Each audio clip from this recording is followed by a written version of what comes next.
தம்பி, தமிழ்நாட்டுல 2 கட்சி தான் மெயின். ஒன்னு நான், இன்னொன்னு அவன். நாங்க 30 வருஷமா எதை நம்பி அரசியல் பண்றோமோ அத அரைச்சீட்டுல எழுதிட்டு வந்து நிக்கிற. இதையெல்லாம் சால்வ் பண்ணா வறுமை போயிடும். வறுமை போயிட்டா ஓட்டுக்கு காசு வாங்குவானா? சோத்துக்கு அலையணும். வயிறு பசிச்சு காதுல நோய்ங்கும்.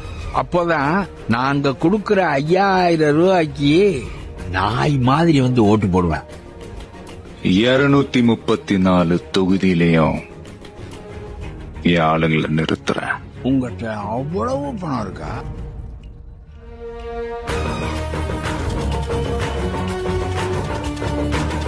கேக்குதா?